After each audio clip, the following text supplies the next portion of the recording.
está con nosotros Santiago Blanco. Santiago, estamos al aire. ¿Cuándo quedaste de venir por aquí con nosotros, Qué gusto exdiputado? saludarle, señor González.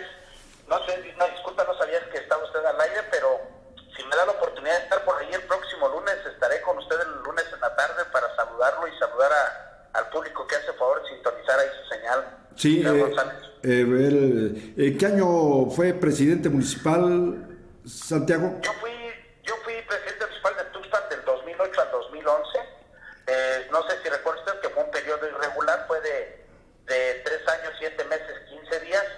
para esto de armonizar el calendario electoral en el estado de Michoacán.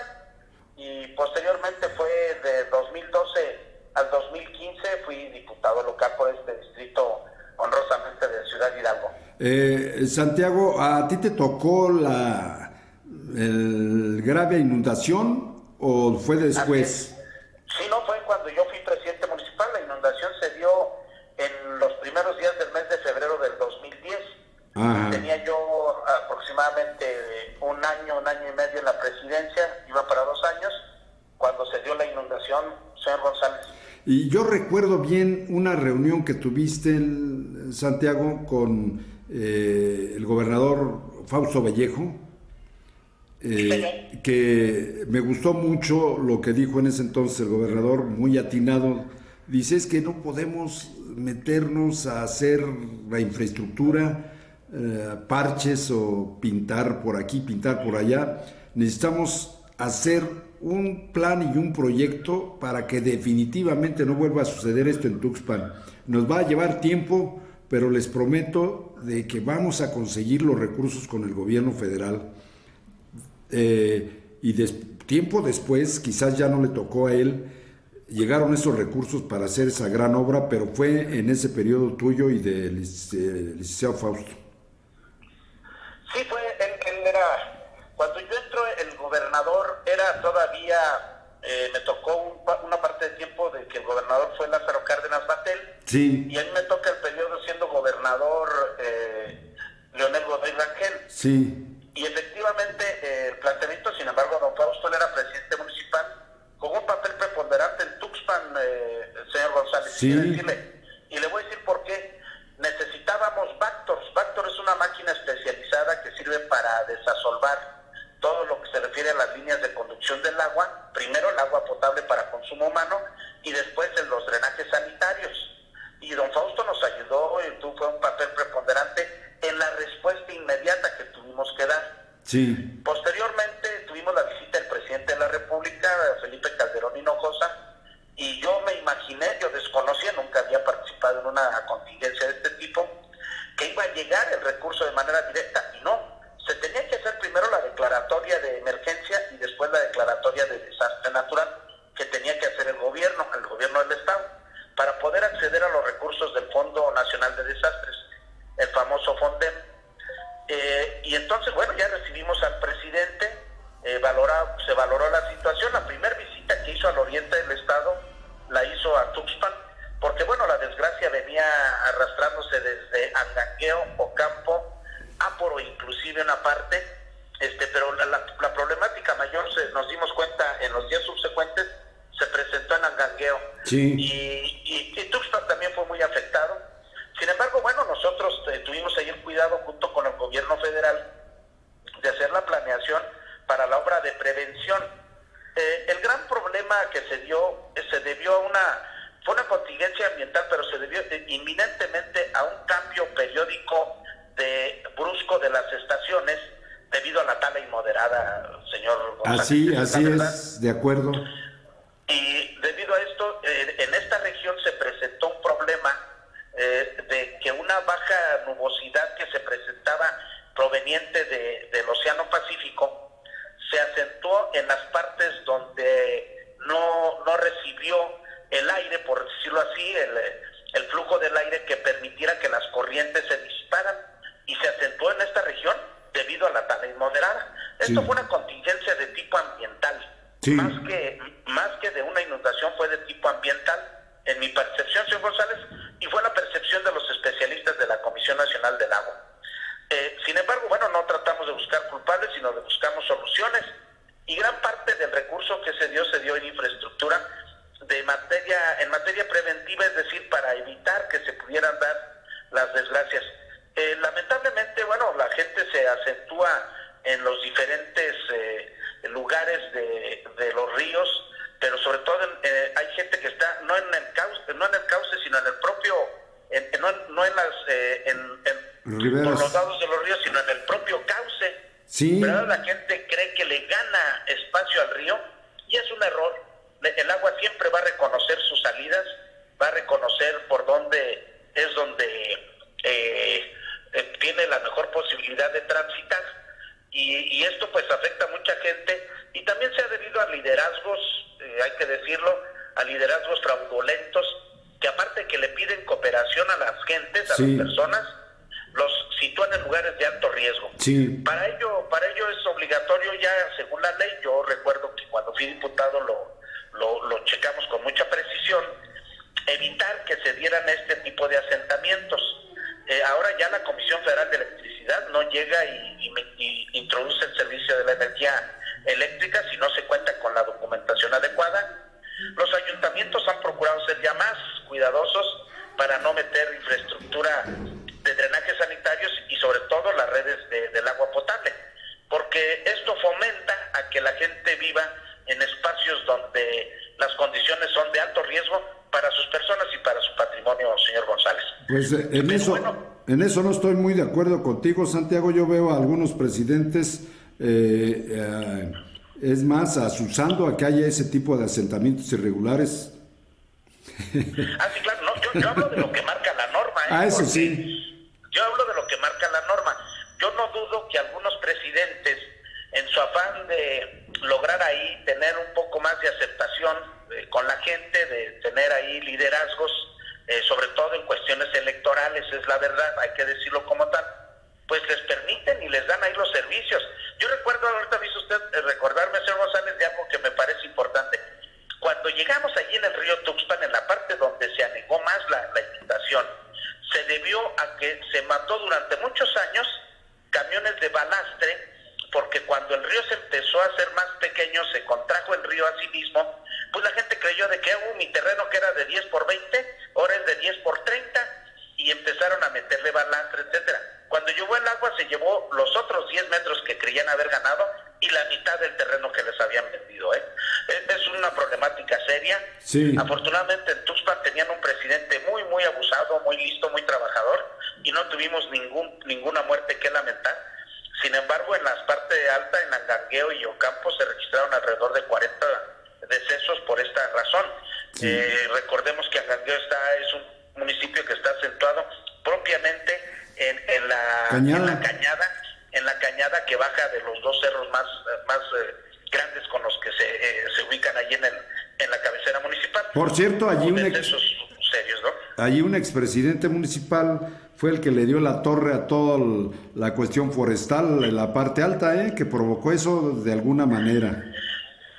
Sí, yo creo que sí hay que comentarlo, decirlo. Sí, de hecho, el propio presidente que cometió esa arbitrariedad ambiental, pues era el presidente municipal en turno y se dio a la fuga, se decidió no dar la cara, se retiró unos días, hasta en tanto no se normalizó la situación. Pero pues fue una experiencia muy fuerte, amarga en su momento, mucha gente perdió su patrimonio, pero poco a poco con el acceso a los programas y a los recursos que nos permitieron acceder, le dimos respuesta a la ciudadanía, señor González, y ya con la obra hidráulica de prevención de infraestructura se logró también que Tuxpan ya no corra ese gran riesgo de que se pueda inundar, al menos en el plazo inmediato. Yo creo que no.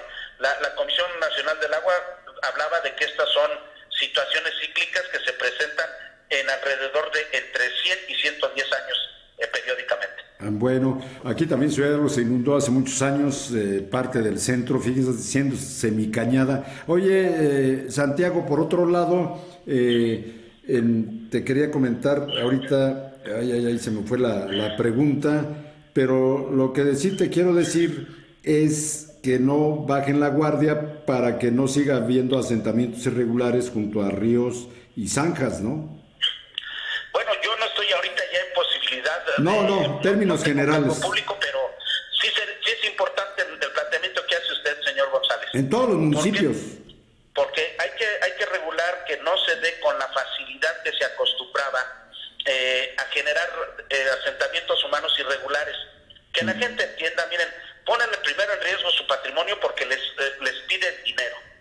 Se asientan en un lugar en el que muchas veces son ejidos, tierras de cultivo o tierras que están cercanas a mantos acuíferos. Y esto se les proporciona una infinidad de problemas, porque ellos mismos contaminan el agua que posteriormente quieren consumir. Sí. Hay muchos asentamientos, aquí en Ciudad Hidalgo, lo recuerdo con precisión, sí. Está todavía Temendao, uno de los que me viene a la mente, y algunos más que por ahí algunos grupos políticos, pues en el afán de obtener dádivas electorales, pues siguen fomentándolo. Yo creo que se puede hacer, pero siempre y cuando se busque la manera que se haga de manera ordenada. Hay que reconocer que la gente tiene una gran necesidad de vivienda, hay que estar al pendiente de ello. El gobierno tiene la obligación de brindarles y otorgarles las facilidades para que puedan hacerlo de la manera que legalmente sea más apropiada. Mira, Santiago, yo desde hace 20 años o más, desde que estábamos en Radisol, había una ley, un proyecto de ley, ya está aplicable, donde los ayuntamientos deben de allegarse reservas territoriales para vender a precios sociales a la gente de menos recursos que no tenga pie de casa a 10 y 15 años, para evitar esos vivales, esos líderes vivales que cobran las tierras y que después exigen a los ayuntamientos que les den los servicios. Así es, cobran de una tierra que no es de ellos porque la invaden de manera ilegal. Sí, yo creo que estos programas deben de ser fomentados desde el propio gobierno. Sí. Los ejidos siempre son accesibles a compartir los espacios que tienen, que son muy extensos. Y los ejidos mismos, a través de convenios con el ayuntamiento, la federación y los gobiernos estatales, programas de desarrollo de vivienda son muy importantes, sobre todo para parejas jóvenes, muchachos que adquieren un compromiso matrimonial y que no tienen dónde vivir, muchas veces recurren a irse con los padres y los espacios se van reduciendo. Entonces, bueno, fomentar esto es bueno, pero dentro del marco de la ley, y sobre todo que les permitan la factibilidad, la viabilidad de los servicios, de que les puedan otorgarles los servicios, claro. Sí. Para que además esa propiedad, ese espacio de tierra, ese patrimonio adquiera la validez económica que debe de tener, ¿no? Que se convierta en realidad en un patrimonio. Así, ojalá que así. Fíjate que esto es en todo Michoacán, en todo el país, no es privativo de Tuxpan, de Ciudad Hidalgo, es en todo el país. Los gobiernos municipales no están adquiriendo tierras de reserva territorial que sean adecuadas para proveer de esas casas, no casas, sino de esos terrenos, porque la gente, si tú le das el terreno, te lo paga a 10, 15 años, precios bajos, se crea un fondo revolvente para comprar más terrenos y dárselos a la gente de escasos recursos, como tú bien lo dices, ya con un aspecto legal, con su escritura, en fin, con todas las garantías. Esto es un círculo virtuoso para romper con ese círculo vicioso que es la del abuso de los líderes. Correcto. Oye, yo comparto su idea, señor, y estoy a sus órdenes. Por último, no te vayas a enojar, mano. El río no es Tuxpan, el río Tajimaroa, llega hasta Tierra Caliente. No, ¿por qué me voy a enojar? Yo estoy domiciliado aquí en Ciudad Hidalgo y tengo mis intereses económicos, políticos, personales están en Ciudad Hidalgo. Déjame decirte algo. Sí, efectivamente, en Tuxpan convergen dos ríos prácticamente directos a la cabecera, sí, que es la continuación del río Tajimaroa, sí, y del río Angangueo, precisamente, del río Angangueo. Estos dos ramales se convierten en uno que posteriormente, después de la derivadora, toma otros nombres. Sí. Derivadora es lo que llamamos la presa. Sí. Esta agua alimenta esta derivadora que deriva el agua precisamente. Parte de esa agua llega hasta Tiquicheo, Tuzantla, Benito Juárez, inclusive parte de esta va a desembocar al Balsas. Sí, sí. Y en la derivadora se manda parte de esta agua, se manda a la presa del bosque, donde también se deriva a su vez y se envía hacia el Estado de México al proyecto Cutzamala. Que va al DF. Y a su vez del proyecto Cutzamala es bombeada, tratada esa agua primero, y se envía a la zona metropolitana de la Ciudad de México y al área conurbada y gran parte del Estado de México. Sí. Es un proyecto muy ambicioso y quiero decirte que usted está en lo cierto. El río Taquimaroa, el río Angangueo, todos nuestros bosques, toda esta zona, son grandes productoras, son fábricas de agua que le ayudan a la gran urbe en el centro del país. Sí. Sin embargo, se ha cometido una injusticia, vale el comentario aquí de pasadita, que la ley en el 2010, tengo entendido que era presidente Vicente Fox, no recuerdo, se les otorga a los ayuntamientos por ley la construcción de su planta de tratamiento de aguas residuales. Sí. Sin embargo, lo tienen que hacer con recursos propios y muchas veces los municipios no cuentan con el dinero para hacerlo. Y los que se benefician más de este asunto, pues es el Departamento de Aguas de la Ciudad de México y el propio gobierno del Estado de México, porque ellos reciben el agua, la tratan y la envían, pero ellos son los que la cobran. Sí. Y nosotros no la cobramos, y ahora nos piden que se vaya el agua por ley ya tratada. Tenemos que hacer ahí alguna adecuación para que el gobierno de la Ciudad de México le ayude a todo este corredor de los municipios que reciben, hacen uso del agua, pero que les ayuden económicamente para que las plantas de tratamiento de aguas residuales sea un proyecto serio, funcional, actualizado y que permita que esta agua pueda tener un segundo uso, señor González. ¿Sabes qué? Nada más te voy a decir esta cosa. Estas plantas de tratamiento eran carísimas, en primer lugar su construcción. Se llevaban el presupuesto anual o más de un municipio. De obra pública, claro. Y además no eran funcionales. Fue una corrupción tremenda en todo el país con esas plantas de tratamiento. Hoy hay unas plantas que valen la tercera parte y que son efectivas y no cuesta tanto el mantenimiento. Así es que todo eso se tiró a la basura. Fíjate nada más el México nuestro. Sí, efectivamente. Lo que pasa es que muchos presidentes optaron por la idea de hacer las plantas tratadoras basados muchos en construcciones tipo presas, tipo derivadoras, pues con el afán de hacer obra pública a ver si les quedaba ahí alguna ganancia. Y están en un error. Hay muchos sistemas que son mucho más baratos, mucho más viables, como son el sistema de humedales, en el que recibiendo el asesoramiento técnico y profesional adecuado, los ayuntamientos pueden cumplir con esta norma y sobre todo que podemos darle más uso al agua. El agua no nada más es de un solo uso, puede tener 2 o 3 o hasta más usos si se trata adecuadamente, señor González. Así es. Y yo comparto su idea y espero estar por ahí pronto saludando a todo su teleauditorio la próxima semana. Si me hace un espacio, hago el compromiso de estar con usted el próximo lunes por la tarde. Bueno, allá hay mucho que platicar. Bueno, por ahí nos estamos viendo, Santiago. Un saludo para usted y toda la gente que hace favor de sintonizar su importante señal. Gracias. ¿Tú hasta ahora estás viendo TV Monarca o ya la veías antes? Sí, yo ya la veía con anterioridad, señor, sobre todo en las tardes, soy honesto, lo veía en las tardes, pero seguramente estaremos sintonizando con más ganas TV Monarca y haciendo aprecio de sus tan importantes comentarios, señor. Oye, ¿y no envías un saludo a nuestros paisanos allá? ¿Cómo no? Allá a Nueva York, donde están los tuxpenses, y a Chicago, los de Ciudad Hidalgo. A Long Island, a Chicago, a toda el área de California, a toda la gente que está pendiente de este programa. Les mandamos un fraternal abrazo desde acá, desde Ciudad Hidalgo.